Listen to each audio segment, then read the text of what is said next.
Hi, welcome to Reaction Shots for September 2017. You'd be hearing a lot of banging You're going gonna be hearing a lot around. of hammer. We told them to hold the work, please, but they wouldn't listen. I'm hoping for more leaf blower. We had a lot of leaf blower going. It's actually right past that door is Toontown. Yeah.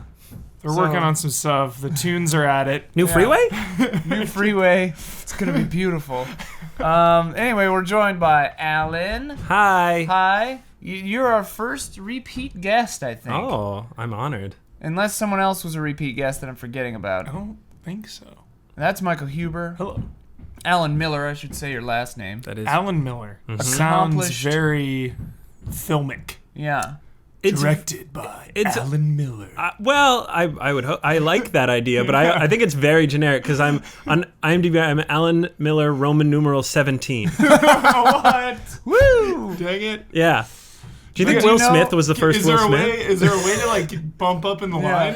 If I you think get they'll, famous- I think they'll sort you higher in the search results, but I'm always gonna be XVII. Dang it. That's hilarious. Yeah. I'm the only Ian Hink on there, baby. Oh. Woo! No, I'm behind like some guy who was like a voice actor in Bambi. Okay, good company. 16? He's good. Yeah. He's good. He's got to be higher than 16, though. Lower than Oh, he's probably like He's one. like 3, Yeah. Bambi was a long time ago. Anyway, yeah. So Alan made some short films and does awesome stuff. And he's from Kitsakano. Kitsilano. I'm from Coquitlam, but I lived in Kitsilano for a while. Right. And where else did you live? Qualicum? Qualicum? Not the same as Different. Coquitlam. Yeah, Coquitlam, not to be confused with Port Coquitlam. Right. Or Port Moody. Those are different ports.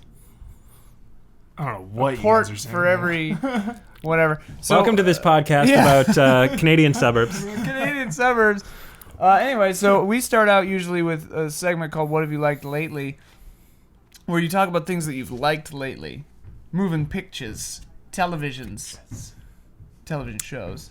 You can talk about a television. How's your 4K TV treating you? It's treating me real nice. Nice. Not everything is 4K, Yeah. you know. Do you sit closer to it so you can appreciate all the Ks? I sit in the same distance. I sit really close. I got bad eyes. I need glasses. It's Go to the time. doctor. Yeah, it's time. Yeah. We have glasses. Everybody's doing it. I got it for... Glasses are cheaper than a 4K TV, and then everything's in 4K 4K. TVs are down in price now. That's true. like But these standard glasses cost $100. Warby Parker. Yeah, it's cheaper. Yeah. I I could buy mostly got it 15 for... pairs of glasses for what you paid for that TV. I mostly got it for Uncharted. But then Game of Thrones was on, so I was like, okay, I'll get to watch the end of Game of Thrones in it, which will look nice. It's not 4K, but it'll still look really nice. And Yeah. then I was hyped on Defenders, but bleh. So you don't like Defenders? I did not like Defenders. I didn't Did you hate finish it. it? Did Yeah, you watch finish the whole it, thing? yeah. I watched Omar was watching like the first episode, and I was just like, oh boy. I wasn't disgusted by it, but I was bored. Is that the one with the sentient hair? Or No, is that- that's Inhumans. Oh, That that's is different. apparently the worst thing ever by Marvel. Like they were saying you have to go back to the 90s unreleased something. There was Roger like Corman, Fantastic Four? Yes. Whoa. That was it. Good pull. Yes. They're like, it's worse than that. Wow. I can't wait to watch it. That's horrifying. Yeah. Because they released that in the IMAX. And I'm all in on Marvel. I've seen all Right. the movies, all the shows. You know, Right. I love it. You know, I'm too invested to quit now. I'm too deep. So I was like, Inhumans IMAX, like, sign me up. I love the IMAX. You know, I love IMAX. He loves IMAX. Are you love going to IMAX tonight for it? No, I'm going large format, though. Large Yeah. format. Because it wasn't filmed in IMAX. I was Silver like, eh. metal. Silver It metal. wasn't filmed in Huber. IMAX. Silver metal. It'd be cut off in the screen anyway. That's I'm not a doubter sort of like the IMAX movie, like the narrative The IMAX. experience. The IMAX experience. But I went and saw Dunkirk Thank you. for a second time. So I went and Yes. I saw it the first time in 70 mil. Okay. And then I saw it the second time in IMAX. Okay. And it was Worth it. legit. It was worth it. Although my one gripe is because it was so detailed and so big, and you saw you did Did you see digital more. IMAX or 70? No, I IMAX? saw the City Walk one where it's like the real the film Yes, IMAX. real deal. And it was worth it. It was amazing. But I have this gripe where they changed the aspect ratio. It's like this kind of thing. because IMAX is Yeah. is whatever the Weird aspect. format. It's like it's Totally. it's not as widescreen as 70 mil, and they shot some of it 70 mil when Yeah. they needed to shoot dialogue. Totally. But just fucking blow up the 70 mil and get rid of the pop, pop, pop, pop. Yeah. It's very annoying. Totally. It's more annoying. It's getting better because like the older like Dark Knight did it way more, or it Yeah. would like drop. This most of the movie was filmed in IMAX. But that I found it more annoying because then it would be like there'd be little short sequences True, where it would true, like yeah. pop down. It was like Dark All Knight the or something boat was like stuff. a sequence would be Right. True, yeah. IMAX. So it would be like It you'd felt go like a for choice. like 7 Yeah. minutes or whatever. You'd be in Right, right. IMAX. Yeah. Like This one it would be intro. like you're in a plane flying around and it's Then IMAX it and it's shrinks amazing, and then all of a down sudden and you're on the boat with Bridge of Spies, and Yeah. then you're all of a sudden you're just this. And, Yo, if he doesn't win the Oscar this year, I'm like never watching any award show ever, dude. Boycott. I'm done. Brought me to tears. I heard that the dialogue Mark was Rylance. unintelligible. in what? Dunkirk. What? No, No. you're thinking of Interstellar. Although I do think The that British accents. I do think I don't know. I do think that I haven't Christopher seen Nolan has hearing problems that are unresolved, and that but he's too famous for the mixer to be like, dude, For anyone to say anything. yeah. Oh, it's so funny. Dude, you can't hear anything. Dude, you can't hear any of this. Bane sounds weird. Yeah. Did you ever No, see Bane's the not original Bane when they Oh, added yeah. it to when they had the preview at Mission Impossible? Before they So dubbed if you saw Mission Impossible in the IMAX, they had the plane sequence in Dark Knight Rises with Bane. It was insane. It was absolutely insane. It was just like it was so crazy. My only issue that I take with that is not the original Bane. Original Bane I saw on my 12th birthday, Batman and Robin. Yeah. Not original Bane. Which No. original cinematic Bane. And so this past So week, weird. I actually was I was flipping through things and I wanted to show my girlfriend Batman and Robin, like just the first 5 minutes of it to be like, look, check out how bad this is. And I forgot. She's like, this is fantastic. She's like, this is great. She loves Yeah. it. Oh my god. I can't. I mean, look, I can't. You can't account for taste. Her favorite Die Hard is 2. Oh. Oh. Look, let's She's not a wonderful turn this person. into a roast of your girlfriend. I'm not going to tell her But that I'm she's on this crazy. podcast. Whoa. Yeah. She likes camp. All right. You know what? I I support love that. Tommy Lee Jones as Two-Face in Batman Forever. So, Yeah. start shooting. Start shooting When this he way. just goes I don't like, care. all the Yeah. time. She's like, what is happening? And Drew Barrymore is like his weird like assistant. The white dress one is his assistant. Right? Two-Face, yeah. Oh, Drew yeah. Barrymore Yeah, is so the weird. one in the white dress, and then I'll defend what's her Batman name? forever. Blair something, Selma Blair? No, somebody is like the one in the black dress. I'll defend Batman forever. They were going for something different there, but Batman and Robin, they went off the rails. Oh yeah, they're like cartoon sound effects in every scene in Batman and Robin. Yeah. It's They're, hilarious. like whenever they do there's like slide whistles. yeah, when someone trips, it goes Yeah. like legitimately that happens. Are you serious? Yes, yeah. Oh my god. There's something it's Slide whistles. there's Yo, where are the slide whistles in mandatory update? Dude, Yeah. Let's get that going. the I'll there's go back something- in time and be sure to tell us. There's like that's a jumping the shark trait when anytime they're doing like CG like surfing away from things, it seems like this is not going to be a good movie. So the Right. opening of Batman and Robin, they are in a Mr. Freeze rocket ship. Yeah. They have to surf down the rocket doors. Yeah. They're air Sky surfing, yeah. which helps you not die because you're sky surfing on Because they don't on have a metal parachutes, door. so that it increases their air resistance, Yeah, so they yeah. fall slower. But all it does is bring to mind the James Bond windsurfing down the glacier in was it Tomorrow Never Dies? One of the Brosnan ones. Die another Day. day. I Tomorrow think, Never Dies was right? Bronson. It was the one with. This is a Brosnan one. It's like Oh, it was the yeah. last Brosnan one where It was everybody was with like, the all right, Halle that's Berry. enough. I that's think it was Die Another Day. That's Tomorrow Never Dies. It was Ice one? You're thinking of the old skiing one. No, I'm thinking the ice, dude. There's like some. There's ice one. He's in an ice hotel. car. There's an ice hotel. It's Halle Berry, dude. It's with Die Another Day. Or Gemma the World Is Archer. Not Enough. It's one of those. All right. It's definitely not I Tomorrow thought Never Die Dies. Another Day was an earlier one. No. All right. When's Tomorrow Never Dies? Who's that? Pierce Brosnan. He was in 4. Yeah. 4 of them. And 2 of them are called basically the same thing? Die Yeah. Another Day and Tomorrow Never Dies? Yeah. Oh my god. And they're both These called people. Edge of Tomorrow? Yeah. Day After Tomorrow? What are we doing here? We're talking about Roland Emmerich films. Oh my god. 2012, Day After Tomorrow. No, I do intend to have. I was talking with some friends of mine, the Folkmans. The Folkmans? Yeah. Love that name. They're great. Twinsies. But I was talking with Nick, and I was saying we were talking about we should have a B movie episode. So we'll probably do that in a couple of months. Yeah. But anyway, yeah, this month we're talking about the Coen Brothers, but we still haven't done our What Have We Liked recently. Huber, what have you liked recently? We talked about what you hate. What I've liked is Snowfall. This is a new show on FX this summer. Oh, the one about the birth of cocaine. Yeah, the crack epidemic in Los Angeles. This show was originally supposed to be on Showtime. Some shuffling going on. Now it's on FX. So it doesn't have swearing or nudity. Here's what's crazy. That took the words right out of my mouth, Ian. So FX had People vs. OJ, right? And they said some F-bombs on that show, which was like, whoa, we're on FX, we're dropping F-bombs. All right, like They finally. say on Fargo sometimes too. Yeah, like it's about time. This show, Snowfall, 40 F-bombs an episode. Whoa. No censoring. Whoa. So I think this is like a moment where shows will, because in Europe and stuff, like British TV, Oh, yeah. all the time, F-bomb. Just like a late night show for Yeah. kids, they're like F-bomb, F-bomb. yeah. FX still has commercial breaks, though, right? Commercial breaks. So it's still like, cable TV, but I think that is like, it's a big moment in censoring, I think.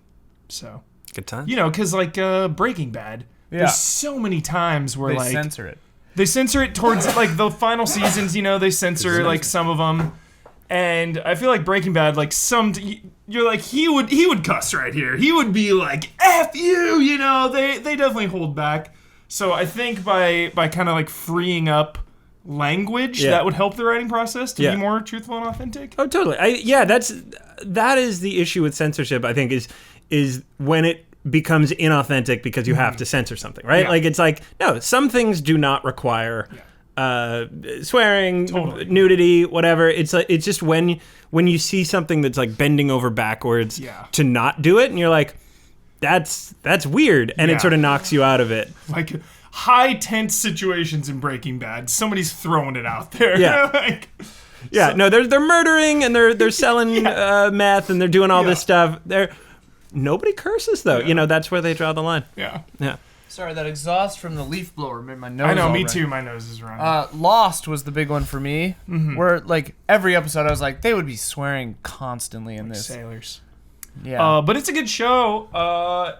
We follow a couple people. We follow the CIA drug runner off the books, like, black ops CIA guy trying to fund a rebellion. We have the kid growing up, single mother. His father's a bum, so he wants to make cash, so he turns to selling drugs. Then we follow like this cartel brother and sister that take in this professional wrestler guy, and he's like their muscle, their bodyguard. So it's like we follow these characters, and it's a good show. It's definitely worth a watch if you're into drug-related content. And I'm always like it's fiction, but I always love I love history. I guess you could kind of call this history, maybe, because it's a period in time of America. Yeah. It's in the 80s. It's in LA. So it's just interesting to watch. I like the time period. Sounds cool. So The billboards are very cool. Yeah. Colorful. finale is tonight. Whoa. Season 1 over. Wow. Already renewed for season 2. That show just came and went. I didn't even Came know and it went. started. I know. No one has even heard of this show, so Well, no, they do have good Hopefully billboards. So I season feel two. like people Good in LA billboard. at least have Yeah, have we've seen the heard of it. billboards. Yeah. Yeah. No intention of watching it, but I've seen the billboards. Yeah. Story cool. of LA. So. Alan, what have you liked recently? So I didn't watch it recently, but I just noticed that it is back. It's like been released on video recently, I think. So I will promote Colossal, Oh, I never saw that. which wanted to see it. this is why I'm saying it because Yeah. I don't think enough people saw it. I think if you're the type of person that wanted to see Colossal, just watch Colossal and maybe like do the rental so they get $3 out of it or whatever. Right. Because that is the kind of movie that I want them to make more of, and is like that it's a tough make right now because it's like a relatively it's an indie movie with a budget. Because I really loved it. It was like, it's a sort of a high concept. It's the one with Anne Hathaway, who's she's an alcoholic who moves back home because things are falling apart, and she discovers that under certain circumstances she is controlling a kaiju that is stomping over South Korea.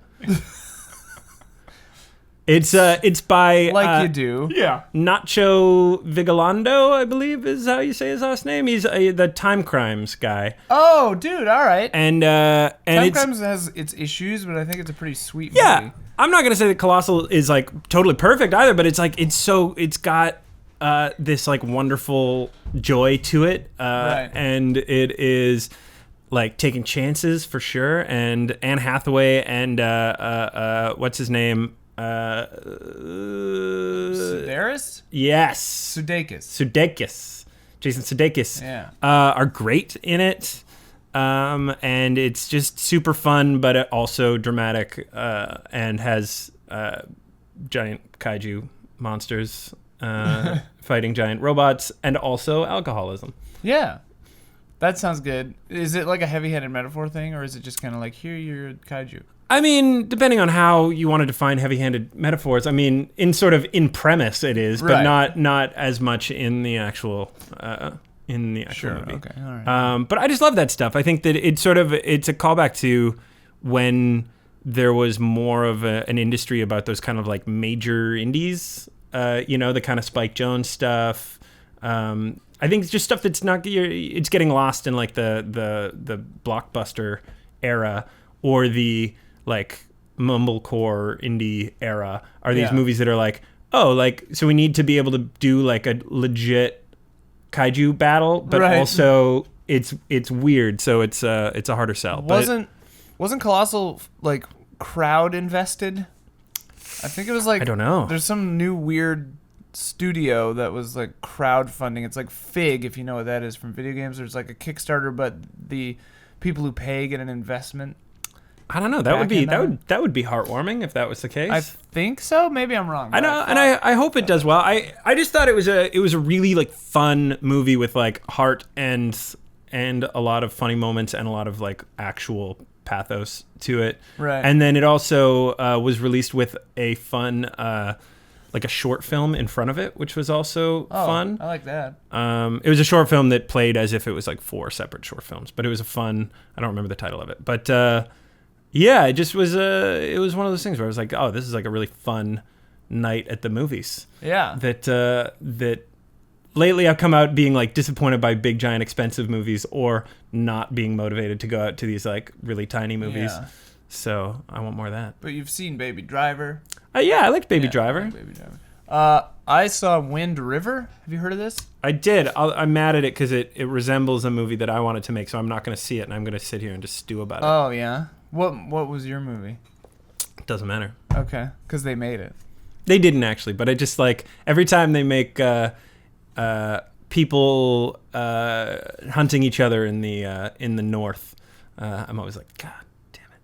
Yeah, there are a bunch of movies like that. There's not as many as you'd think though. So whenever they come out with one and like it doesn't do that well, it hurts my case. Like The Revenant. Yeah. The Revenant was also one that ate my lunch on that, but it was also. It's DiCaprio and the best key. It's like the best version of that. Right. So it's like, I was like, I know, I'm mad at those guys too. When I meet them, I'll tell them. Wind River, I thought was very well done, very interesting movie, really depressing movie. Some buddies of mine were saying they weren't sure why it needed to be a white guy and why the kind of incompetent FBI agent needed to be female.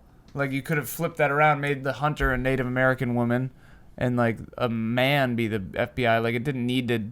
It felt like it was commenting on things that it didn't want to comment on by those casting choices. But that notwithstanding, And he didn't need to show the graphic sexual stuff in the one part, I don't think. But, like, I thought that the movie was pretty cool. Like, the pacing was neat. I love a commentary. Yeah, good stuff. That's Taylor Sheridan directed it? Yes, who wrote... He's on a roll. Sicario? He wrote Sicario. He wrote Yeah. Hell or High Water. Right. And then wrote and directed this one. So, like, yeah, this guy's got some chops. He's got chops. He likes those gritty people out in the backcountry doing down stuff. on their luck kind of people. Yeah, the situations these people find themselves in, they, like, start low down. But I did think there were a lot of really good, sensitive moments in this movie where... I mean, I can't really explain it without spoiling things, but I'll just say, like, a lot of the performances are very good, and some of the action stuff is pretty cool. Yeah, it was fun. I just watched Hell or High Water, actually, so Oh, that yeah. can also Hell be or a High Water secondary. is This real is a good. good thing. Yeah, I liked Hell or High Water a lot. Real excited for the new Blade Runner. Yeah. Which directed by Villeneuve. How do you say it? Villeneuve. Yeah. Denis Villeneuve. I'm really excited about that. Not written by Taylor Sheridan, to my knowledge. Ghost written. Oh, yeah. Probably. If the main character is like... Wind River! Have you seen Wind I knew River? you were going to say Wind River. That's why I said Snowfall. Well, you've been gone for I was 100 betting years. on it. I'm sorry. You doing Wind River? You seen it? Yeah. What'd you think of it? I loved it. Yeah. Taylor Sheridan is the best writer in Hollywood right now. Whoa. Oof. Hands down. Oof. Hands down. Three-peat. 3 in a row. Three-peat. Boom. Boom, boom, boom. So That's good. a turkey. Is that bowling? I mean, you're discounting Roland Emmerich's recent work? Definitely. All right. It's bold. close. Bold. Emmerich's, he's there. He's right there near the top. I loved that Wind River kept me guessing. yeah. I thought it was going one way, goes the other. It went another. Times. Yeah. So I gotta see that. hard movie to predict. Right. And I mean, I said the pacing was neat earlier, but like Neat. that was something I thought was really interesting about it, that it's a slow-paced movie that takes its time with every part of it to the point where while I was watching it, I was like, how are they going to wrap this up? Yeah. Like, we've been here for a while. What's happening? I wasn't bored. Yeah. I was interested the whole time. The flashback, I guess, is how they did it. But, like, yeah, very interesting movie. Saw a commercial for it last night. Really? I was fast forwarding and then I saw it, so I like stopped and like I wanted to watch the commercial. Uh-huh. And it was just like one of those commercials where it totally markets the movie in a different way. So it's like Wind River, the action thriller of the summer, and it's like no. goosh, goosh, goosh, goosh. It's like all shooting. Yeah. That would I'm like, spoil the entire movie. That is not the movie. Yeah. Like, They're what? shooting in one scene. Yeah. I hate it when they do that, but it's also kind of my favorite thing because you're like, it's just such a bald-faced lie that the marketing team's like, yeah, people are gonna be pissed, but they'll pay for the movie. They'll go to the movie. My mother still mad at George Clooney about The American. Still mad at him. She talks about it. She was like, do you remember The American? It was like It's supposed to be yeah. a thriller. it was to be a thriller. marketed. So it was slow. marketed as a Bourne movie. Yeah. Right. It was like Yeah. the trailers were Bourne trailers. Totally. And I then want to see Clooney born. yeah, and my mom went, and then she called me afterwards and was just like, I don't trust him anymore. Like it's Won't his do fault. it. It's his fault. She's like, what's this in Bruges ass shit? She just will not. She was like, it was boring and it was weird and yeah. I've never seen it. I remember there being a really cool kill in the beginning on like some ice. I've never Maybe seen. that was the end. I've never seen it either. But my understanding of it is just that it's like it probably has like a cold open Yeah, It's like right, some cool right. yeah. murder. Yeah. And then I think the Sweet-ass, rest of the yeah. movie is him just kind of like assembling guns and like walking around and like living the life. It's like a Euro meditation on the life of a Right. hitman. Right. And it was not a Bourne movie. No. I also think What else? They've been doing that a lot with horror movies or like pseudo horror movies where it'll actually be some sort of like a psychological thriller or something. Yeah. The Witch, they did that like where it was like marketed as like the scariest movie ever kind of thing, and then it was more of like. they pump up jump scares in the trailers, and then I'm yeah. like, Yeah. I'm never going to this movie because I hate jump scares. Yeah, but it's not. Whereas I would love these movies. It's not that movie. It's sort of Yeah. like a thoughtful movie about the like the fear of being ostracized from society in like early America, and with like a scary goat. But right. I feel like they're doing that a lot with it looks like Mother. They're doing that, yeah. And I'm like, I don't think this is gonna be that movie. I'm gonna go see it because it's Aronofsky, but it's like, I don't know. Tell me how many jump scares are in it, and then I'll 5, 7, probably like 1, 3. I don't know. Say 2. Yeah, probably 2. 2 or 3. What movie was it? You told me it didn't have any jump scares, and then I went to it and it had like several, and I was like, No, Huber, you betrayed me. No way, I would betrayed never. me. It's the other way around. What? If you think there's jump scares, I would tell you there would not be, and there wouldn't be. No, you told me there weren't, and there were 2 or 3. What? Yeah, I don't remember what movie it was. I'm sorry. It's all right. It's all right. I think you were just excited. Probably. Anywho, I also think that this season of Rick and Morty is really good. Too many jump scares for me. Too many jump scares. All right. You want to talk about the Coen Brothers? Nice. I like the Coen Brothers. They're neat. Do you like the Coen Brothers?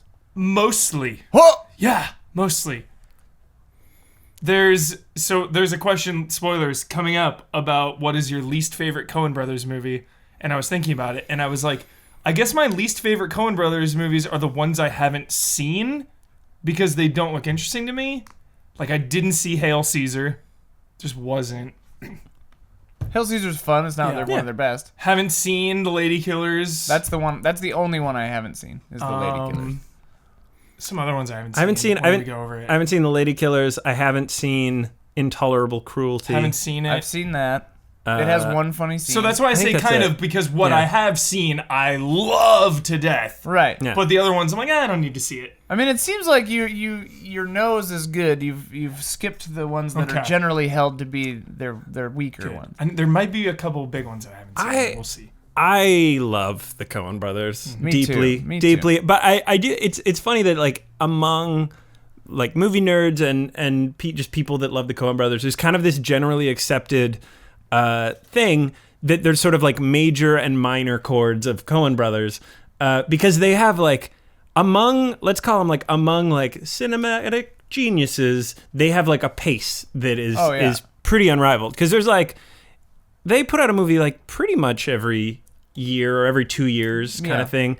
And even if they don't direct it, I feel like they're always writing or directing something. something. They've written a few things that you're like, oh, really? Like it's not quite like Woody Allen pace, but also their hit level is like higher than Woody Allen's. Oh yeah, Woody Allen's got like 3. Also, he's like a creepazoid. Well, yeah, but putting that aside, but we're like, but like he does his ratio of good to bad is like it's not great, but he puts out 1 movie a year.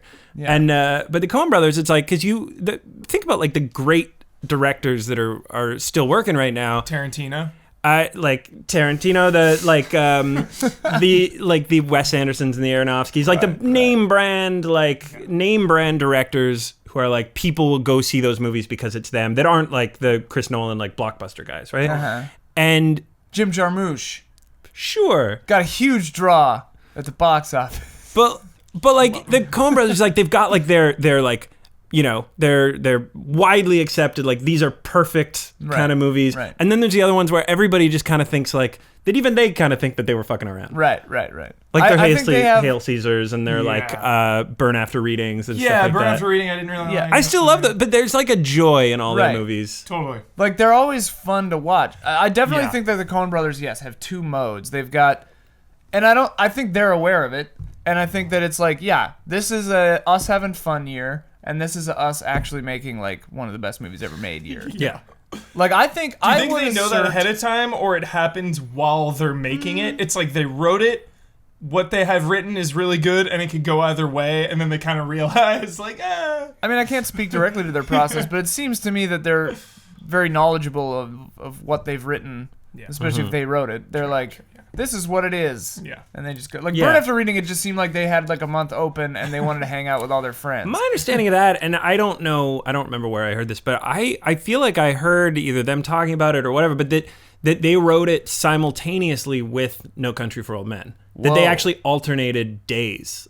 Where it'd be like Mondays No Country, Tuesdays Burn After Reading, and I think that it was like their way. I think they do this where they decompressing. And sort of getting in other characters' heads and where, you know, they do have their heavy movies, which there still is a joy in their heavy movies, but like these movies are sort of they're gonna take a toll emotionally movies, and then the other ones are like also usually dark, but Right. they're like just joyous, right? Like Burn After Reading is like filled with gross murder, And but it's- is just a joy all throughout it. Like even if it's not your favorite, it's like, oh, this is a fun.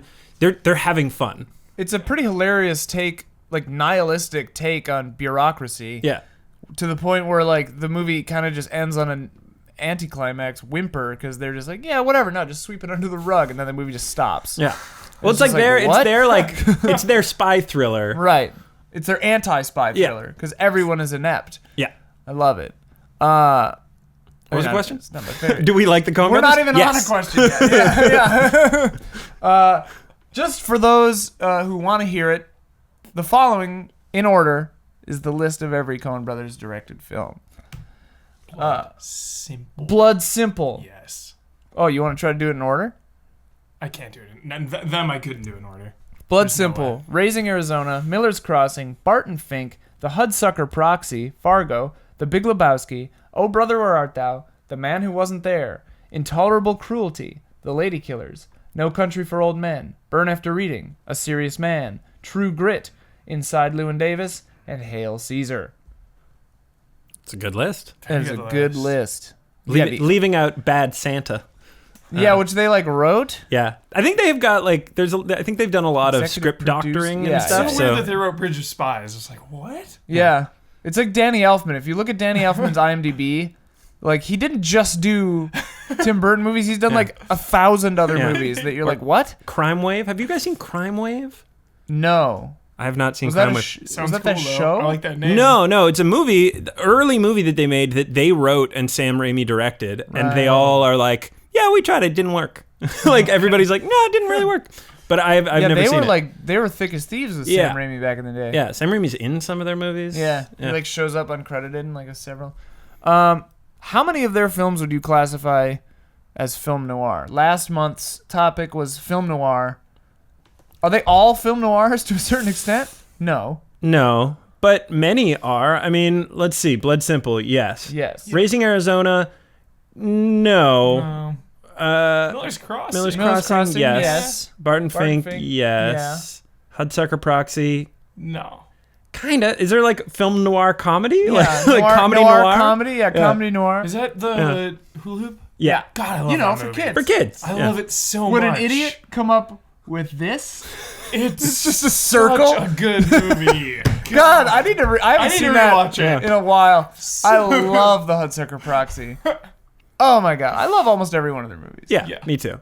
I have there's an issue that is I like many love the Coen Brothers, but I had to make a rule for myself that like anytime you go into if you're going into like a room to actually like pitch something or talk to people about making something, you're not allowed to reference yeah. the Coen Brothers Yeah. because you sound like an asshole. Right. Because of course you're like, what do you want to do? Like, oh well, I want to make this, and like really the tone we're going for sort of like a Coen thing. No, you sound like an Yeah, asshole. yeah. We're gonna do like a Coen Brothers Kubrick Because nobody kind of deal. Nobody can do. No, you can reference Hitchcock. You can, but you can't reference Coen Brothers because Coen Brothers they do this thing with tone that nobody else can do, including sometimes the Coen Brothers. Right. Yeah. Sometimes they don't hit on all. You know what I mean? cylinders. Like I enjoyed Hail Caesar, but it didn't really fully work.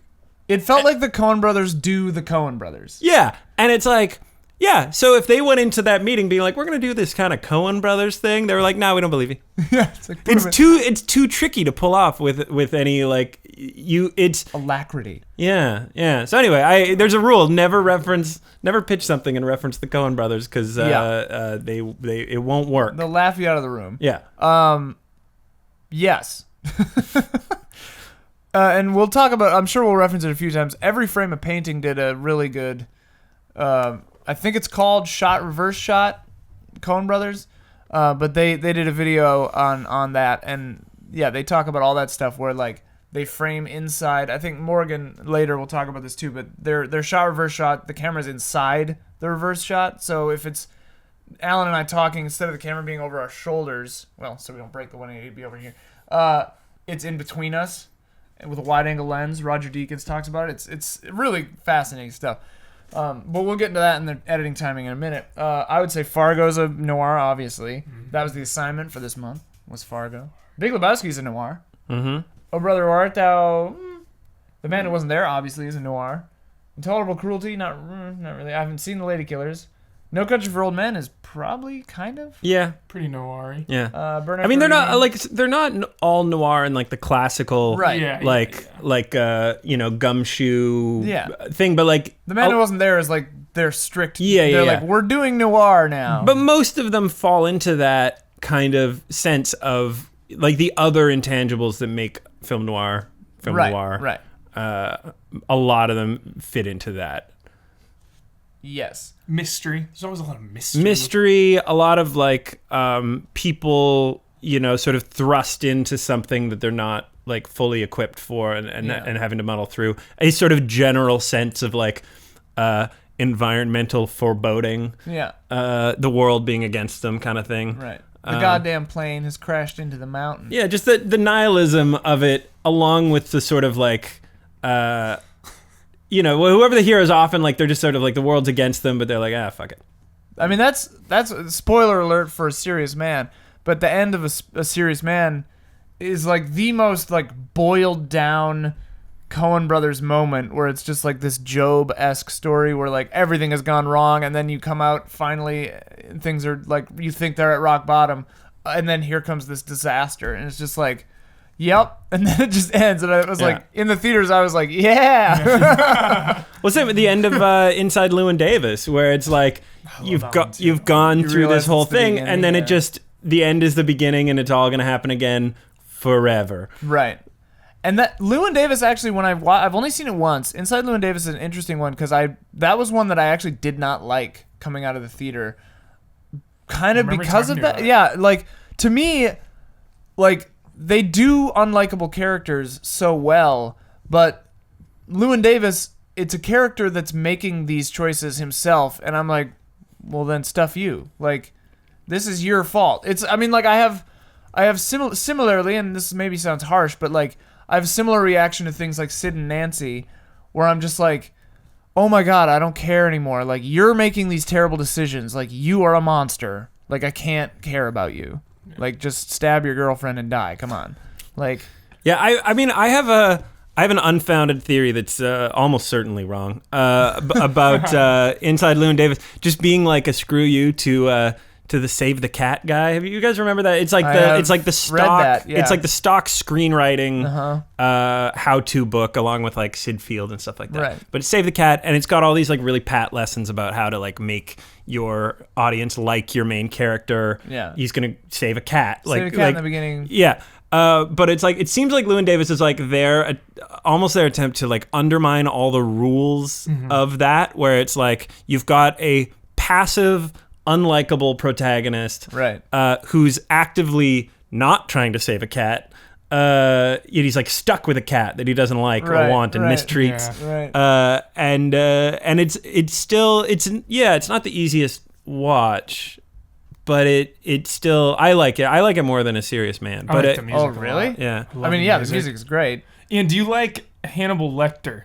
Yes, because he's charming and interesting. Inside, that's my thing. But he's a cannibal murderer. Right, he's a cannibal murderer, but he's interesting. That's the thing. Llewyn Davis is not interesting He to me. sings good songs. That's fine. So does everybody. Like that. I mean, that's the point of Inside Llewyn Davis. Is like this guy is a loser and a failure, and he's not redeemable, and thus will not be redeemed. I would say that it's that he's self-destructive. Right. That it's like that's his problem, and that I feel like they actually went out of their way to make him like an okay singer, like not a great singer. That's my thing. Is like he's middle of the road. Yeah, like his partner made like with his partner, who died. They were great. And him alone, he can't do it, and he can't own up to it. Right. And he just sort of never will. It's one of those things that makes the movie, I think, harder to watch or like a little less like engaging, but works better when you're done watching the movie and you're like, yeah, this is actually one of those people that it's not a like the pat movie character arc. Right. It's like he can't recognize this about himself. He's going to keep making the same mistakes forever. Right. Like a lot of us are. Yeah, that's why I like feel bad, I think that's why I like those characters. Yeah. Self-destructive characters, I guess. Because it's just like, yeah, they make bad decisions and wrong choices, but it's like, we're all human, you know? I mean, I've said before that the Coen Brothers have never made a horror movie, but I'd say that Inside Llewyn Davis is a horror movie. Because it's like, we're all afraid that exists within all of us, right? Like, yeah. Oh, But I mean, like, horror movie, so... oh man, a Coen Brothers horror movie would be bonkers. But, but compare Inside Llewyn Davis to There Will Be Blood, right? Where it's a movie about a deplorable monster. Yes. In their case, they actually thought of There Will Be Blood as a monster movie. Mm-hmm. Like, he's Jaws, you know? But Bruce. But to me, he's a compelling character, and you can watch him. You don't root for him because you see that he's this demon. But like, Yeah. Inside Llewyn Davis is just like, come on, man. Such a good balance of like a terrible character you love watching, Right. but you're not rooting for. Right. That's so He's hard the to pull lawyer off. you love to hate. I think that's from the trailer of Primal Fear. When I was a kid, I think I've mentioned this before on this show. Yeah. Because I love Primal Fear. But like, I've never seen Primal Fear, but You've never seen it? I've had the ending spoiled though. Oh. But I remember that trailer so vividly for some reason. Yeah. That like 90s announcer guy just going, the lawyer you love to hate. Because he's Richard Gere. Yeah. And it's just like, Love it's so Richard tragic. Gere, love Laura Linney. Here's a question. Is every single Coen Brothers movie a comedy? Not every single one of them, but most of them, yes. I would say, let's see. Blood Simple is not a comedy. No. I'm not laughing. They didn't Blood have Simple. their tongue in cheek. Like Fargo Yeah. is a tragic comedy. Yes, I for sure. laughed so much. I was like, why am I laughing at this? This like, is so messed up. No Country is not a comedy. There are funny moments There are in funny it, moments. but it's not a comedy. A lot of the other ones, Miller's Crossing is not a comedy. A Serious Man is depressing as hell. I'm But not the laughing. whole thing But is it is a comedy. I would say Right. like Raising Arizona, yes. Barton Fink, yes. Hudsucker Proxy, yes. Fargo, yes. Big Lebowski, yes. Oh Brother, yes. Man Who Wasn't There, no. Man Who Wasn't There is very dark. Yeah. I've only seen it once. I've never seen it. It's very depressing. Okay. They're in that Every Frame of Painting video again. They use as an example of the timing of their editing, which we will discuss in greater length in a minute. But there's a really great exchange in The Man Who Wasn't There, where someone's like just holds up a cigarette to Billy Bob Thornton, and he just goes, and then the guy's like, right, and he just, but like the way it's cut is perfectly timed. It's so good. That's cool. Yeah. So I should watch it. Yeah, It's good. I mean, you should watch them all, except for maybe The Lady Killers, because I've never seen it. I've watched I tried to watch I've The Lady seen Killers. most, but yeah. I've seen shots of like Tom Hanks with that ludicrous haircut going on that tree, and I'm It's just just like, goofy. nah. It's like them doing like it's a remake of It's the a old remake, one, yeah. but they're just doing that again. Like they're just trying to make sort of like a zany farcical thing, and I think this patience is I don't know. People don't have the patience for it in the same way, but I don't know. I think they're also riding this line between, like, they're always juggling these tones, but they're juggling often this kind of like realism versus sort of invented like cinematic world thing, Heightened. and sometimes they go too far. And I think it's hard to know when. Like Raising Arizona is nuts. It's like a Looney. it's It's insane. it's literally a Looney sure. Tunes I mean, yeah, cartoon. he's got the He's got the Roadrunner tattoo. Roadrunner. He's got like it's an actual Looney Tunes cartoon. He's like there's a whole thing where like he is Wile E. Coyote, right. And it's really unrealistic, but it all works somehow. The characters are grounded in enough of a way that it all works, and you all want to stick with it. I think they were going for a similar thing with the Lady Killers, and they just it's movies. Movies are hard to make, right. and I don't think it worked. The Raising Arizona is so funny because I love that movie, but it's one of those movies, sort of like Galaxy Quest, I guess, where I love Galaxy Quest, and at the end of Galaxy Quest, it's like so happy that I get depressed, and Raising Arizona always leaves me feeling so sad. I don't know. Coen Brothers, there's some sadness. Yeah. Yeah. A lot of That's sadness. Even Big Lebowski, sometimes I'm just like, oh my god, I'm depressed right now. It's like alternate watchings. Like sometimes I end it, I'm like, yeah, and other times I'm Do like, you Donnie. mention True Grit too? I didn't hear you mention True Grit's in there, yeah. I remember seeing True Grit and being disappointed. True Grit is definitely it's competent, but nothing amazing. I just remember it was probably at my bitter phase when I was bitter that it was PG-13. So I went in with a grudge. You came in with some grit of your own. Yeah, I had some grit. Yeah. Isn't that still like their most successful movie technically. Like, I can't see it being more successful than No Country for Old Men. no, I think Box it office. Box office. No, I know. Yeah, That's no, what I I think mean. it made. I think it made. PG-13 rating. Yeah, I think it. Let's I, look this feel up. those- This is I worth- think this it's is fun worth because it is knowing. funny when you start thinking about that. Like basically, movie nerds versus like normies. Yeah. And I think Normies. True Grit made a lot more money than anything else they'd ever done. Yeah. Get that rating. That PG-13.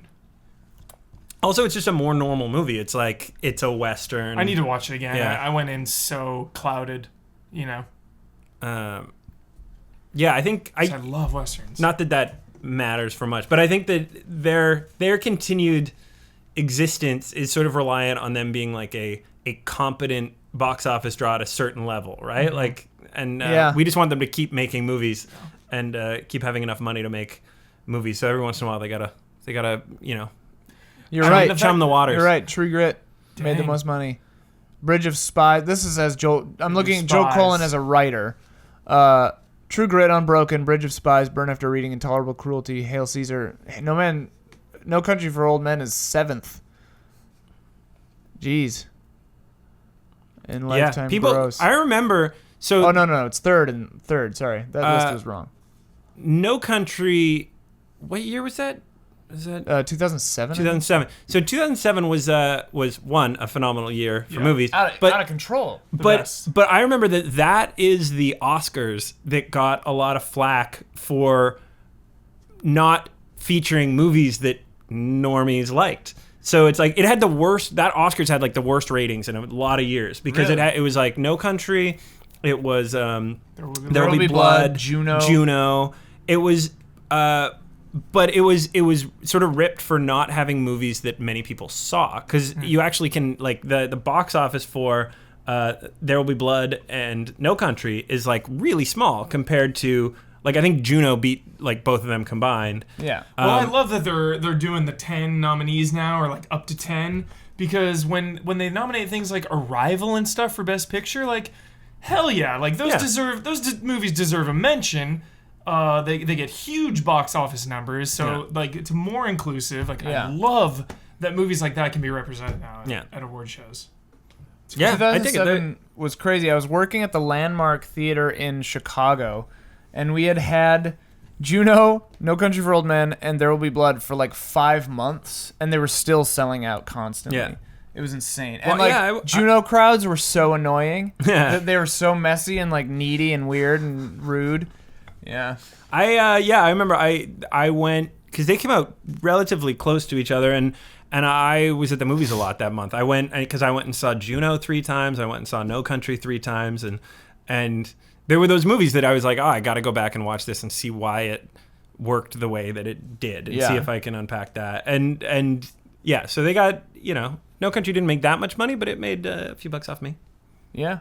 And won some Oscars. Yeah, it did. Best Picture, baby. I remember thinking that year the Oscars went the right way, where No Country for Old Men got Best Picture, but Daniel Day-Lewis got Best Actor. Yeah. As he should have. Yeah. Because, he nailed it.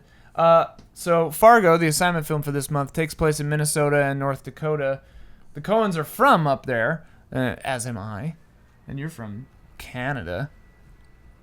That's true. The setting seems to play a huge role in a lot of Coen Brothers movies. Almost a character unto itself. I mean, obviously in Fargo, but even in No Country for Old Men, where it's like, I think you hit the nail on the head, and we have a comment later where it's Coen Brothers, if they have a theme, I mean, we could just discuss that right now. Like, it does seem to be man against nature, or like humans against the odds. And I think that location plays a big role in that. Do you guys, like, what are some memorable locations to you?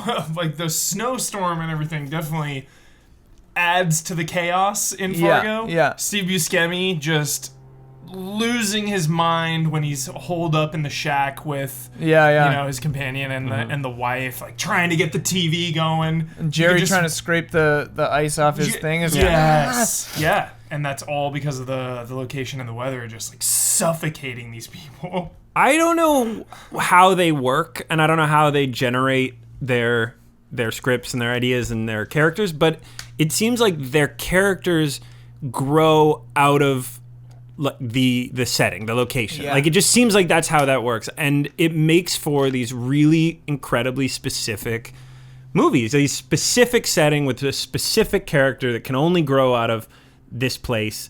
And I think that's one of the reasons why they're so good and so specific. Like, you know, the characters in The Big Lebowski are like very specific. I know that one's like based on a guy they knew, but like, Right. you know, like that is a specific person growing out of a specific place, and like that motivates their actions and their dialogue and their like posture. You know what I mean? Like, and I think that almost all their movies have that, and it's Yeah. like that's what makes them so specific. So I think that, I don't know if they're just so good at building a little world and then populating that world with people that make sense within that, and that seems to be one of their like most special gifts that they do.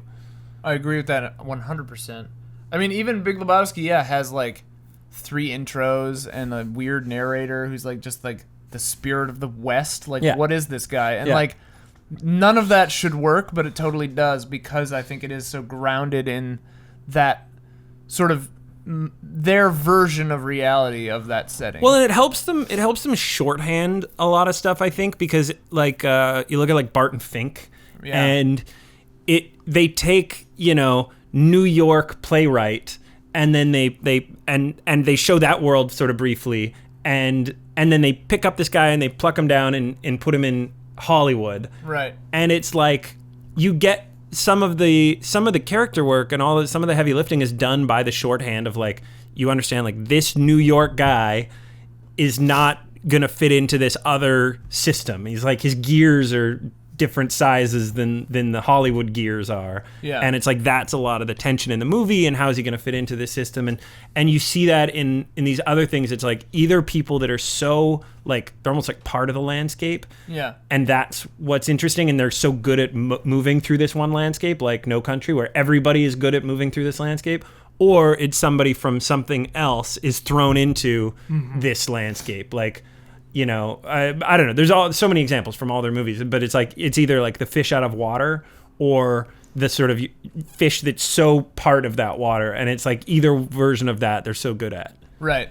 And I mean, Barton Fink is a great example because the location is almost like a living thing. Yeah. The wallpaper falling down, the hotel burning It at the is end. hell. It is, yeah. And it's like, that is literally a character, I Yeah. feel like, in that movie specifically. But yeah, I like what you said about the fish out of water or the fish in water, because the two that spring to mind for me in that example is fish out of water, though he should be in his own element, is a serious man, because everything in his life is out of his control. Even though he's in his own community, he's like grappling with it and almost fighting against it. And then No Country for Old Men, where the tension comes from, oh, my enemy is as adept at this as, or perhaps more adept than I am, which is very interesting. I love it. Yeah.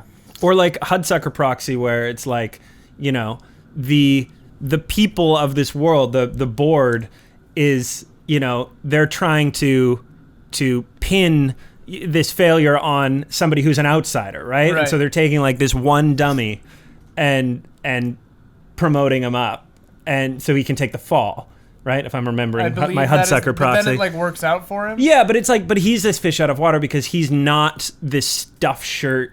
Is it the same premise as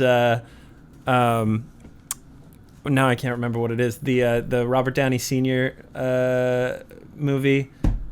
We'll come back. We'll recircle to that. Recircle. But anyway, but yeah, no, it's like they're taking this one guy out of like, you know, that stuffed shirt old white men boardroom, Right. and they're taking this like a regular guy, you know, up to that world. It's like I don't know. It's so often I think it's people who are comfortable in their worlds being shaken up, but it's like it's so intrinsically connected, like who they are and where they are. Even Burn After Reading, John Malkovich is like, he is CIA, Right. and then so is he kicked sees out. it everywhere. Yeah. Yeah. But yeah, I don't know. I think it's hard to see a Coen Brothers movie without thinking that like the setting, the world is without doing it's. They don't do generic places. Right. And I think that another side to that too is maybe a third archetype that they do that I've seen repeated is I mean the easiest example for me is George Clooney in Hail Caesar, where there's like a naivete to a lot of their characters, especially their kind of like more comedic characters who kind of just roll with everything, you know, and like assume that they're, even when they are a fish out of water, they assume they're still in their safe waters. Even when they're in over their head, they're kind of just like, hey, this is great. Like, thanks for teaching me about communism, guys. Like, they do not comprehend their own danger, which I think is a very good comedic device that they've done a few times as well. Yeah. Same thing in Oh Brother, Where Art Thou? Like, definitely them just keep getting thrown into these... Damn, we're in a tight spot. Yeah. Damn, we're in a tight spot. Nope, Goddamn paterfamilias. Oh Brother, Where Art Thou was a very interesting movie for me because I just love it to pieces, but I think that movie kind of outpaces itself. The first 2/3, I think, Don't Tell Jones. Very strong. I feel like that's Jones's like favorite movie of all Really? time. Yeah. I think the ending is not as strong as the first 2/3 for me personally. Like I've always kind of like dipped out a little bit by then, but I don't know. I think it's pretty perfect. I think that they're also working, you know, that one sort of famously they're working from the Odyssey or the Iliad? The Odyssey. Believe. I say so famously they're working from this thing I can't remember. But, you know. The old thing. That the old thing that we know about but nobody's ever read. Yeah, Homer's whatever. Yeah. But, you know, so they're working within the structures of that. Right. And I think because they don't adapt things very often, right? Like they did. No Country was their first technical straight adaptation. Lady Killers, kind of. I guess so. I just remember them being so much famous that like they hadn't taken a book and like adapted it before, and they nailed it. That is like 1-to-1. I read the book after seeing the movie, and I was like, oh, this is identical, like more or less. But identical in like the most successful way because like identical plus The Road was actually like remember they adapted The Road, same author, and not they adapted one adapted The Road, and it was very close in a lot of ways. Like the visuals were very close. They didn't get the spirit of it though. Right. The spirit they was not changed. there. I mean, they changed not a ton of one things. Of those rare times when I actually read the book before seeing the movie. Right. So Same. rare for me. I read the book first too. And I remember just being disappointed with the movie. Showing the disaster and like his wife stuff, like actually seeing it is different than having it alluded to. Right. And I think that took a lot out of it. Yeah. Yeah. Anyway, but that was one where it was like, oh, a lot of these things feel like they're right to me. Like watching after reading it, it was like the visuals of this look right. The world looks right, but it's not coming alive. It's not jumping off the screen in a way that No Country did or something. Yeah. I was always annoyed when Stormer killed Buscemi in Fargo. Pisses me off. Why? Every time. It's like, dude, just like get over it, man. He just gave you your money. You guys are square. But now he can have the rest of the money. It's like, but he didn't know about the even $1 million. He basically kills him because like he offended him about the car. No, he's annoyed. It's like, that's the thing. Is like I know Peter Stormare just is a short fuse. He gets annoyed. Psycho. He wanted to go to Pancake's house. Yeah. God. Good pancakes. They always bum me out. Weird, funny looking. He's funny looking in a normal kind of way. Yeah. We're talking. I mean, this is slightly off topic, but we're talking about like the specificity of the Coen Brothers. It's like that. I probably got this off DVD special feature or something like that. But in Fargo, they wrote everything is done as written, and so there are little things that sound like little mistakes that the actors fixed on set, and then the Coen Brothers would be like, whoa. Yeah. We didn't write that. So, like, Peter Stormare's character, like, he's always talking about going to Pancake's house. Yeah. And he apparently, like, on set, changed it to, let's go to the Pancake house. And they're like, whoa, as written. Yeah. And it's like, that's important to them. And same with all the, like, little vocal flubs and things that William H. Macy's character was doing in that. Like, those were all the stutters and stuff. Those are all, like, he would sort of take some license with it and just do his own little thing. And they'd be like, now let's try one that's written. This time around, I really noticed because I hadn't seen it in like a decade. What really stood out to me this time with Fargo was when she meets up with her old friend at the restaurant. such a small Yeah. subplot Oh, yeah. in this big movie. Such a small, insignificant thing that adds so much character and so much life that, you know, back in the day when I was younger, I just kind of dismissed it all. Like Yanagita. When Yeah. when he goes around, like, oh, can I sit next to you? Like, do you mind? She's like, "Why don't she's you like, no, I stand over mind. Like, you can go back over there. It's Yeah. like, whoa. I mean, loved that scene. That's the kind of thing. and then That's he the ended example. up, he was lying. He's lying and, the whole he's got time. mental Like, she's problems. fine. That's- Like, Whoa. Well, that's Yeah. like the whole thing. It's sort of small, but it's like the revelation that comes out of that. I mean, Marge Gunderson is like one of the Goats. the characters of film, like Yeah. one of the Yeah. great characters. She's amazing. But it's like she had to be reminded that people lie. Like she's a Right. cop and she's a great cop, but she had to be reminded that people lie, that people aren't always good because she is always good. Yeah. And so she's like, oh yeah, people can be bad. And I just think that that's so wonderful. It's like that's the revelation that brings That's cool. the movie around. Okay. That she had to just be like, ugh, this is right, that people can be bad. And I also just love that she is just good. Like she's Right. somehow one of the best characters in movies, and she has, I mean, I guess that is her arc, but she doesn't have an arc. She's great. she starts out awesome. Yeah. And just like stays. I Yeah. mean, like that And just does her job and is good. Quite a load here. But it's also something that you very rarely see in cinema, especially with her and her husband. Like, that's just a solid relationship that is in no danger of. There's like an old saying where it's like if you start the gotta movie eat some eggs. married, I'll you make it end in. unmarried. You know, like so good. it's just like. The whole thing, they're just totally. It's like Gomez and Morticia Adams. They're just Yeah. solid. Yeah. And then got yeah, the 3 you're cents right. stamp. She's just kind of like there. She's a force. Yeah. Of good. She's almost, I just think about it now, she's like the opposite of Anton Chigurh. She's like an unstoppable force for good. Right. Yeah. And he is an unstoppable force for evil. Right. Yep. But Pit them against each other. Alien versus Predator style. ah, Get them in a movie together. Yeah. We can have a united cinematic universe. Whoever wins, though, we lose. right. That's true. You know. Mostly That's Anton Chigurh, though we would lose. Yeah, But the thing I love about No Country for Old Men, which I assert is basically a perfect movie, I agree. he can be hurt, which I like. The car accident toward the end, where it's like, oh, all right, he's not some mythical. He's human. He's not the Terminator. Right. Well, and that like when you're reading, and I think they nailed it in the film because when you're reading a McCarthy book, a Cormac McCarthy book, all the characters, they don't feel like human beings. They feel like these mythical archetypes. Yeah. Like Blood Meridian is the big example of that, where like the judge is just violence and like the kid is humanity, and No Country for Old Men is kind of the same. It's Llewellyn Moss is people, is humans. You can't get out alive. And then Tommy Lee Jones is kind of the old archetype of good, the Marge Gunderson, you know. And then Anton Chigurh is just this wicked thing. I mean, the beginning line when he says, you have to say, yeah, I'll be a part of this world. And then ending the way that it does with his dream. Oh my God, that movie. Tommy Lee Jones. Out of control. Epic. Out of control movie. Ian, What? I didn't kill my wife. I don't care. So good. Ad-libbed. That line is You ad-libbed. tell me. I know. You tell me every time. It's so good. Anyway, we'll get to themes in a minute. I love guess. you. I don't care. I don't care. Yeah. Yeah, he just Yeah. says that to everything. Han Solo is kind of a dick, but all right. So I asked the patrons what their favorite Coen Brothers movie is and why, and least favorite. And we had a few. Samuel Cardwell says a lot to talk about. Oh Brother is my favorite. It has the most satisfying story structure. The jokes all work. They evoke the time period perfectly. The music is glorious. The minor characters are memorable.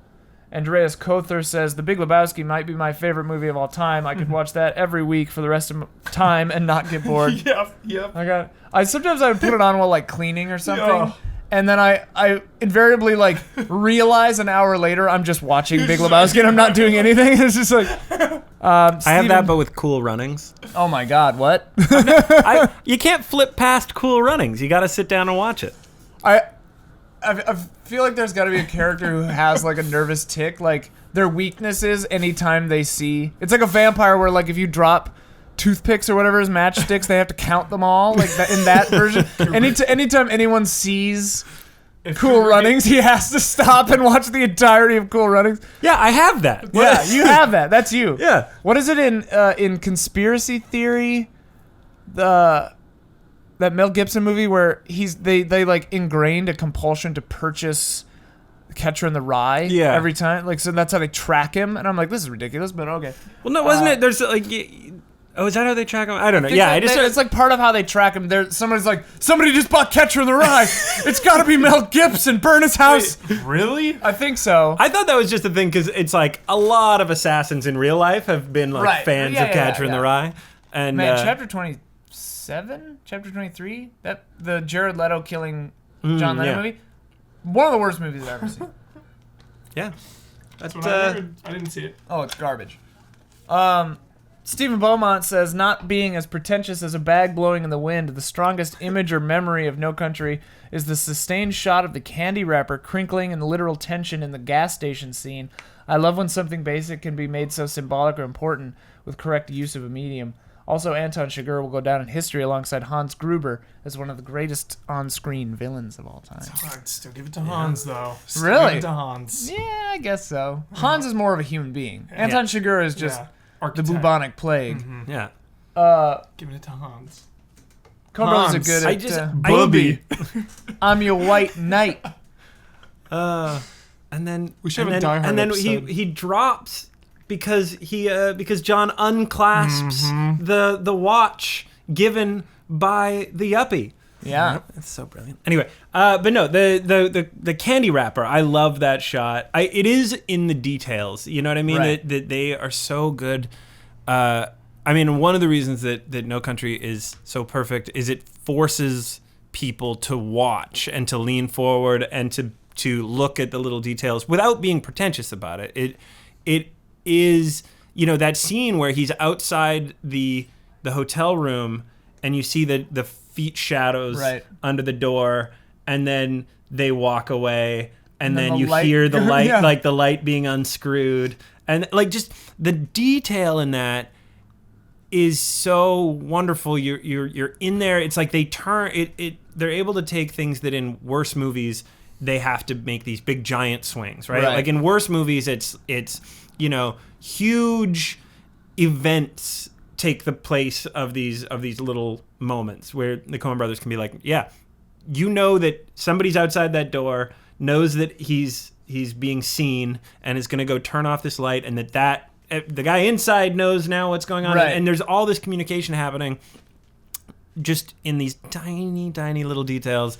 And that is, I don't know, that to me, that's the mark of a great movie. Instead of having to have, every little plot point has to be like a murder or a car chase or something. Top 10 times a character unscrews a light bulb to kill someone. Whoa.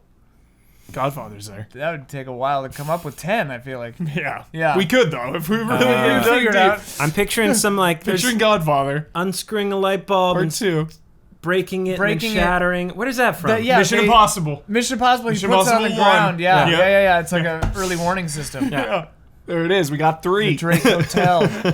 Drake Hotel. Those damn Gideons. They stamped the Bible, didn't they?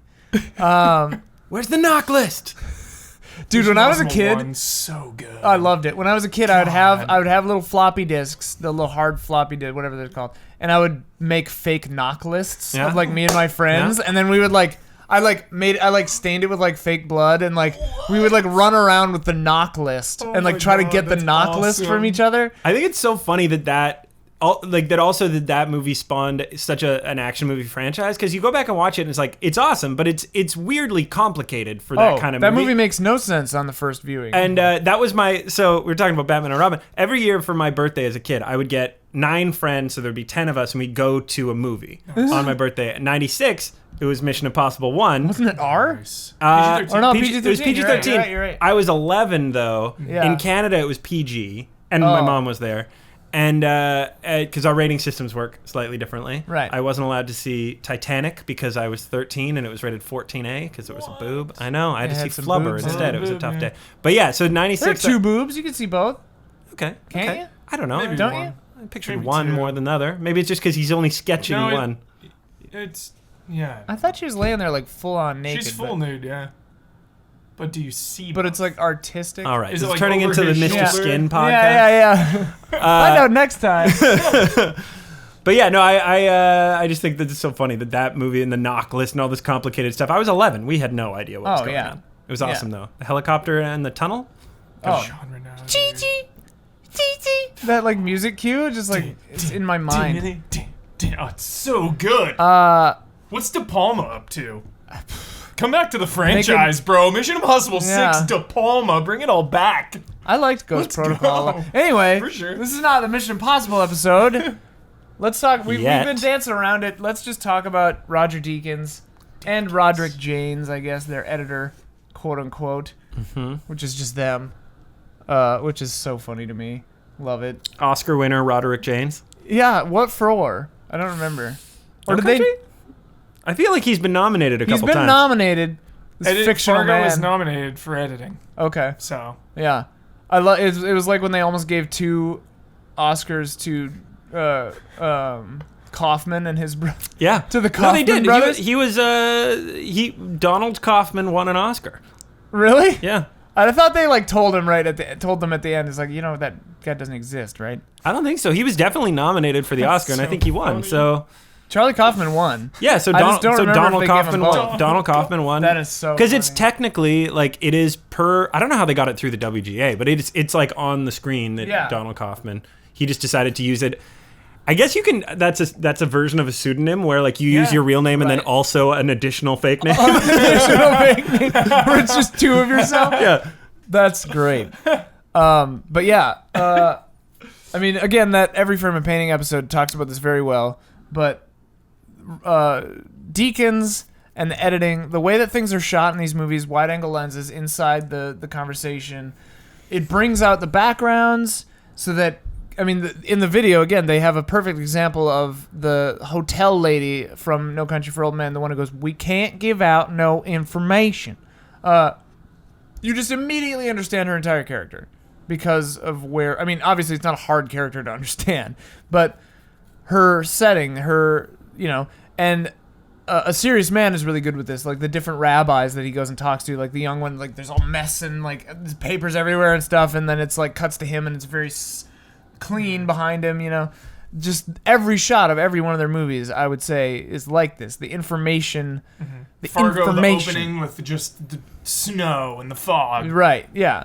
Just And being it's moved like, by it. Well, I think that they are famous for storyboarding every shot, and I think that that's where the collaboration between the cinematographer, whether it's Deakins or Sonnenfeld, and then them as editors, is sort of shown in its best light because everything is done with intention, right? Like they don't cover a scene randomly. Yeah. They choose beforehand how they're going to do it, and then they can, you know, with their cinematographer choosing how the camera's going to move, and then with them choosing how to actually assemble it. It's like that's what, to me, that's filmmaking. Like that is the important part of filmmaking is like how are you, that it's directed. It's like in like the actual like literal definition of it, it's like they are directing your attention in a very specific way that they've chosen in advance. yeah. And Forethought, planning. yeah. And A vision. last night, in sort of preparation for this, of which I spent about a good 5 to 7 minutes on, I was watching on Filmstruck. They have the special features for Blood Simple. Oh, wow. And one of them was a little featurette about the storyboarding, where they put up the storyboards over the shots from Blood Simple. Whoa. And then they had Francis McDormand talk about it, as well as some of the Coen brothers talk about it. And Some of them. I can't tell which one's Some which. of the 9 Coen Yeah. brothers. But Francis McDormand was talking about how like she's married to one of them. Joel, I think. Sure. But how like working with them is so different from working with other people, and how she considers film an editor's medium, which is sort of funny because she's married to one of the great directors, and one of the great editors. but their editing name is their pseudonym, Right. but yeah, that she considers an editor's medium, and then they talk about how like this is why they do it in advance. That there are other directors who are really good at going on and sort of having something spring forth naturally from the moment. But they talk about it really practically. Sort of like how Roger Deakins is an insanely practical cinematographer. Like you hear him talk about stuff and everybody's like always in awe of him because he's the best. But they're like, how did you do this? And why did you do this? And he's like, well, we put a big light over there so that we could see him. You know, like it's like he doesn't talk about it in really artsy-fartsy ways. Right. He talks about it in really basic, practical ways. And then they're very practical about it too. They're like, why do you storyboard? They're like, well, because we know how we're going to cover a scene. And then the production designer comes to us and is like, hey, do we need to see all 4 walls? And they're like, no, we're just going to see that wall and that wall. And then we only build 2, and we save money. And it's like, yeah, that's legit. Like that, those little considerations are how they get to do stuff with intention and not waste money and not blow their budgets. And then they get to keep making more movies, even if one doesn't work. The Alien Covenant special features just came out, and I was like reading the bullet points, and Ridley Scott was saying, he's like, yeah, I always shoot extra. It wastes money, but whatever. He's Ridley Scott. He gets to. It's Ridley Scott. He gets to. Ridley Scott is an old man. Lost his mind. Yeah, who is out of... Yeah. Hylian Ronan says, Roger Deakins is incredible. He is well known for using light and shadow to effectively and subtly guide the viewer's gaze in a shot. A cinematographer's best work is often done without the audience realizing it, and Deakins is one of the best. I recently watched Inside Llewyn Davis, and it has a very different visual style from another DP. A pale, filtered look is present throughout much of the film, and I initially found it a bit distracting. The visual style ultimately served the mood of the film well, but I imagine it would have looked very different with Deakins behind the lens and lighting. Fun facts, Roger Deakins is also the cinematographer of Sicario and the upcoming Blade Runner 2049. Yep. Very excited for that. Oh, yeah. I mean, basically any movie that you're watching and you're like, oh my God, this is shot so well in like a non-flashy way usually, like not in like a way where it's just beauty shots. I've been to several movies that I didn't know were shot by Deakins, and then I'd be like, I gotta see who shot this. They're going on that list, and then it comes up, and then it's Deakins. Like, God damn it! Arrival was shot so well. God, I love that movie. I can't remember who did it. Didn't Deakins it was Bradford Young, I believe. Beautiful. Whoa. Beautiful. Yeah, I like the colors in that a lot. But like, I was watching Prisoners, and Prisoners is like is beautifully ugly. Like it's not, it's a very practical sort of like real world sort of thing. And I remember I was watching it and be like, I gotta see who shot this and add them to that list of of great DPs. And then Deacon's like, God damn it, I don't get to expand the list. One of my favorite looking movies of all time is a random one. Super random. Cool Runnings. The Illusionist. Whoa. Did Deakins shoot that? No. No. I'm just saying. Sure. Yeah. Great. Love it. Love the way that movie looks. I don't know. I'm probably alone on that one. Who knows? But I didn't see that one. I watched that. I chose the Prestige. The Prestige. I chose the Prestige. You haven't seen it either? It's a good movie. Prestige. Yeah. The Prestige is a better film, of course, but much as I chose Ants over Bugs Life. I don't know if I agree with that one. It's the correct choice. It is. I don't know. Ants is an adult film. It has swearing in it. I recently rewatched Ants. Does that make it better? No, but it's Bugs Life is a bad story. Nothing happens. I don't know. Grasshoppers are evil. Okay. Important question. Deep Impact or Armageddon? Oh, Armageddon. Armageddon. Bay. I've seen them both. No, Bay. you're both wrong. But I think Deep Impact is way more fun. Volcano or Dante's Peak?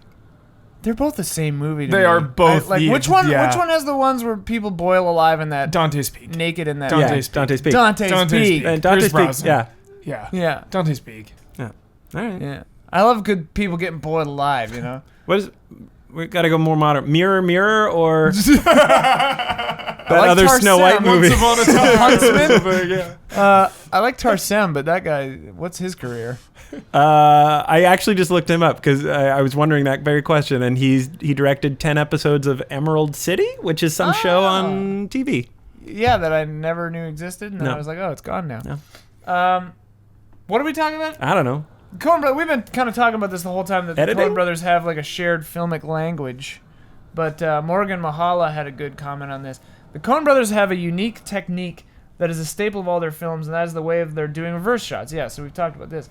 A normal film has the camera to the side, they put it in the middle, and they do the backgrounds.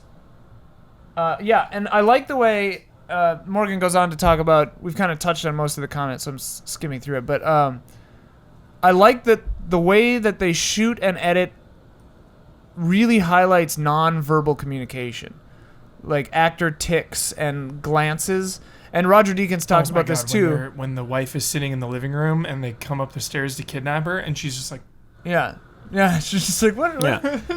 And the lenses that they use make motion like that really big. They talk about that again, I think, in every frame of painting. But like a small move of the face looks huge without feeling strange. I got to admit, that's not my favorite episode of Every Frame of Painting. I love some of the ones that he's done, but I sort of didn't buy some of the explanations in there for this one. Such as? Well, I haven't watched it in a while, so I don't remember all the details. But just I think a lot of their talk was about like camera placement. When I actually think that the important factor is the editing and not the camera placement. Yeah. I think that the important factor is that they are interested in the little tics that make people more human and on realization is like a huge thing for them, right? So it's like they choose to edit on the characters during moments where other editors might be on the dialogue instead of on, or and then as directors, they choose to really highlight nonverbal interactions as if they're dialogue. And so I think that the editing of that is actually more important than whether the camera's over the shoulder or up in their business. They that do like episode wide. Talks about the editing a lot too. Yeah, they do like wide angle lenses, but I think that it's more about like just their decisions and how to block a scene and how to really focus on and not cut out the sort of air quotes dead air of those like nonverbal moments. I agree 100%. Back when I was in the theater school, they talked about we talked about how moments before and after are often the most important parts of acting, where it's like it's not when you're saying a thing, it's when someone has said something to you that you really have to do the work. Yeah. And well, it's like Coen Brothers definitely do. Most jokes, or like what function as jokes in movies, and especially in Coen Brothers movies, it's not the funny line, it's the reaction shot that gets the laugh. It's like the reaction shot? Oh! It's the name of this podcast. This is a podcast? I don't even know anymore. Right now it's more just like a what power tool are they using outside guessing game. Mm-hmm. Yeah. Sounds like a buzzsaw. Sounds like a circular saw. Sounds like Jason Voorhees is doing some work out there, or Peter Stormare is disposing of bodies. Mm-hmm, mm-hmm. We've. I'm just trying to move us forward because we're running out of time. We talked about themes in Coen Brothers movie. Morgan Mahala again had a really good insight that the Coen Brothers films typically contain three main themes, which are struggle with identity, the morality of the situation, and miscommunications. These feel like the themes that stretch between most of their films and make them relatable to the audience. At the end of the day, the Coen Brothers are masters of making characters that we care about who search for value in seemingly random and amoral universe with the best of misguided intentions. I would agree with that. I think that's a good insight. William H. Macy. Him smudging destruction. Smudging so the VIN sad. numbers it's on so pathetic. On in Fargo. It's such a that's just such a great moment to actually like, because you can do that scene where he's just kind of on the phone trying to get out of it or whatever, but like the specificity of him like smudging these VIN numbers, it's so pathetic, and it's so like, I don't know, it just gets to the heart of like the trouble that he's getting himself into with this actual fraud. Right. Those little moments are so great. Well, and what Fargo does so well for several of the characters, but William H. Macy specifically is like, yeah, he's just a guy who makes terrible decisions, and he starts off in a bad spot, but I love the turn where he thinks he's going to get the money from his father-in-law and tries to call off his dogs, but he can't get a hold of them. Goes to Shep. He's like, can you call... can you call him? Yeah. And then, I didn't vouch for him, I love that. But like... That is, I didn't vouch for him. And then he doesn't get the money, so he's like, okay, my plan is still going. And like practicing the phone calls, just like, this guy's a sociopath. Yeah. Minnesota Nice. He's not a sociopath though. He's like, that's why he's interesting, because he's Right. He's so like, he's a bad guy. Right. But he's he's just a bastard, I guess. Yeah, really. he's just a Coward. bad person. Yeah. He's a coward, and he won't admit to his mistakes, and Right. he won't own up to it, and he just keeps digging himself deeper and deeper and deeper. The like parking lot deal. He's Oh, just yeah. like, what are you thinking, dude? They're gonna give you $750th for it all? Like, no, you're Yeah. crazy. Yeah. You're deluded. Yeah, that's the thing. He's like Llewyn Davis. He's not very good at what he does. Mm-hmm. He's out of his element. He's in over his head, and he just can't face it. He can't Yeah. realize it. Folly, human folly. Human folly. Uh, Gets everyone killed. the Coen Brothers are very like. They're basically a genre unto themselves. Can they surprise us anymore? Can they are they two Horror Coen movie. Brothers? What? Horror movie. If they do a horror movie, that'd be bonkers. Well, True Grit, like, again, I haven't seen it in so long, and I was bummed the first time around, but I feel like it, it's a Western. I feel like it is It's a very solid, straight up, just a good straight Western. up, Yeah. just a straight up movie. Like, they can do that. Yeah, So- it's not very Coen Brothers-y. I feel like they surprise us every time around. Like they make movies, and it was one of my favorite things about them, that are the movie is taken on its own terms. Right. Like it's not Right. it's become part of the like you said, a genre unto itself, but it's like that's a very loose Right. genre, right? Like none of these are, very few of them are actually in the same genre. They're all over the place, and we try and collect them by being like, it's kind of noir-y, but Yeah. it's not, like, that's not actually, like, they're always wildly different. They're different types of movies. They're different genres unto themselves. They all share a kind of like a sort of an outlook Yeah. of this kind of like the Coen Brothers.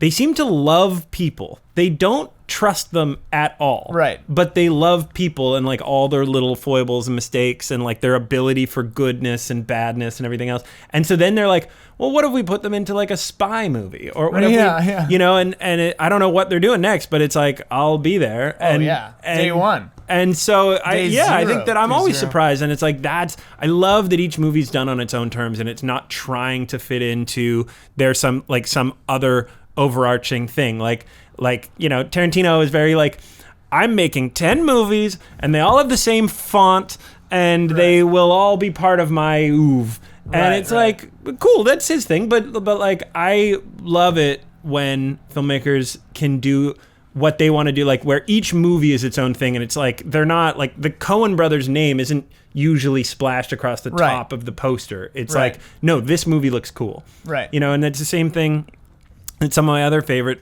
directors do. It's like Ang Lee or like Soderbergh, where they're like, let's try this movie Right. and see if that Right. works and see if that's going to be interesting. And sometimes it doesn't, but like when Yeah. it does, like they're master craftsmen. Yeah. I think. Yeah, They're also willing to Tarantino- take risks where Yeah. like this might not work. Let's see if this works. Let's see if we can make this work. Right. And like that kind of risk The and Weinsteins reward. will bail us out if it doesn't. Right. Tarantino just doesn't want to make a bad one.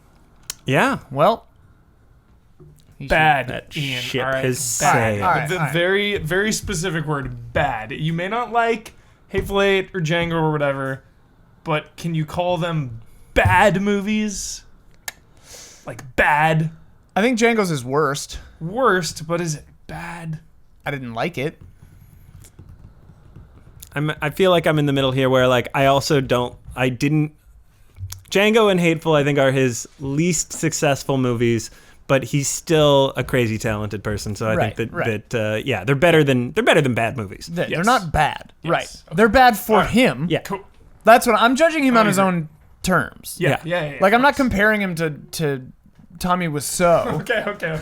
We're doing before we started recording, we were talking about Roger Ebert, and Yes. I may have talked about this on the first time I was here, but his philosophy has stuck with me from the first time I saw it, which is that a movie. What is the quote even now? It's that you have to take a movie on its own terms, Right. And it's like if a movie is successful at what it is intending to do, then that is success, right? Right. Like you can't Right. take there is no objective measure of movies, and so you got to take it like, is this one doing what it is trying to do? What is my well? perception of what it was attempting, and did it succeed in that? Yeah. And so that I love being able to do that for for Coen Brothers movies because they're Right. like they're always doing something new and their own thing that often isn't like what anything else has been done, like not in the details.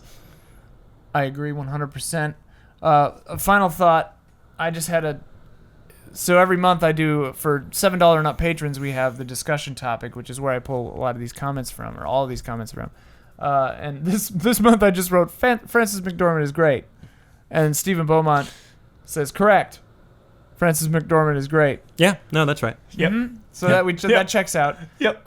So it's time. We're out of time. Probably overtime here. We do a thing every month called the Quote Challenge. This month we should try. Can we think of Coen Brothers quotes that might stump the other people? No way I could stump you guys. We probably know most of them. I'm thinking right now. I know. Yeah. Okay. I mean, I've got like a million. I will show you The Life of the Mind is too easy. What's the plane one you said earlier? The goddamn plane has crashed into the What's mountains. that from? Big Lebowski. Big Lebowski, right? The Big so Lebowski good. says that. There's a beverage here, man. Like, oh man, the entire movie is Plane. quotes. It's Every crashed single into the mountain. moment of that. Scroll back down to that. I want to see that movie the movie list again. Oh, okay. Yeah, like what's a Miller's Crossing line then? I don't remember that movie I don't well enough. remember. Yeah. I watched it with my dad, and it's like one of my favorites, but I forget it. If I could remember any line from The Lady Killers, I'd have you guys beat. Oh yeah, you do. What a geographical oddity. 2 weeks from everywhere. Do you remember that one? Yeah, that is. Yeah. Well, you're doing your Clooney. Yeah, Yeah. Oh, this place is brother a real voice. geographical oddity. 2 weeks from everywhere. There's a really funny. There's the one part of Intolerable Cruelty that I like.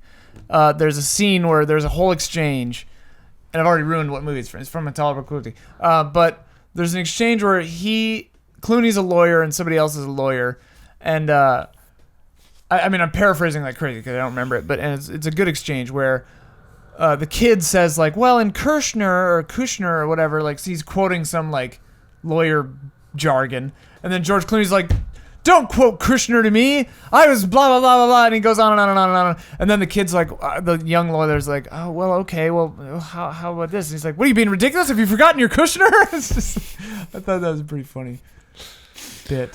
One of my favorite lines from the Coen Brothers movies. Here's what happens when you find a stranger in the Alps. Whoa. Do you not know that one? I don't remember it. My God. I've You done got it. us. I've You've done done it. Hang on. Do you see what happens when you find a stranger in the Alps?